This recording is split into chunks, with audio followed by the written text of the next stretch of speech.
Good day everyone, my dear brothers and sisters in Christ. Today is Saturday, December 23, 2023. Welcome sa aking video. I am Myrna de la Mariana, OCDS Philippines. Would like to share the gospel for today. Let us pray. Come Holy Spirit, grant us the gift of fear of the Lord. And our gospel for today is according to St. Luke chapter 1 verses 57 to 66. Isinilang si Juan na tagapagbautismo. Ang mabuting balita ng Panginoon mula sa aklat ng San Lucas. Dumating ang oras ng panganganak ni Elizabeth at nagsilang siya ng isang sanggol na lalaki.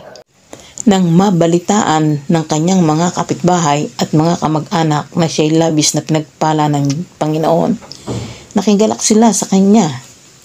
Makalipas ang isang linggo, dumalo sila sa pagtutuli ng sanggol. Zacarias sanang itatawag nila sa bata gaya ng pangalan ng kanyang ama, ngunit sinabi ni Elizabeth, hindi Juan ang ipapangalan sa kanya. Subalit wala naman kayong kamag-anak na may ganyang pangalan. Tugon nila. Siningisan nila ang kanyang ama upang itanong kung ano ang ibig nitong itawag sa sanggol. Humingi si Zacarias ng masusulatan at ganito ang kanyang isinulat. Juan ang pangalan niya. Namangha ang lahat.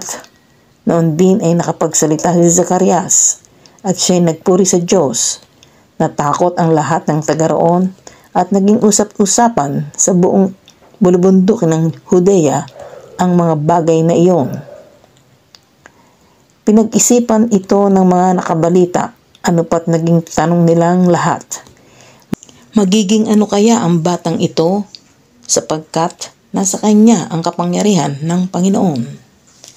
Pinupuri ka namin, Panginoong Jesucristo. Let us pause for a while and let us pray. Father, we contemplate the birth of your Son. He was born of the Virgin Mary and came to live among us. May we receive forgiveness and mercy through our Lord Jesus Christ, your Son, who lives and reigns with you and the Holy Spirit, one God forever and ever. Amen. God bless us all. In the name of the Father, and of the Son, and of the Holy Spirit. Amen.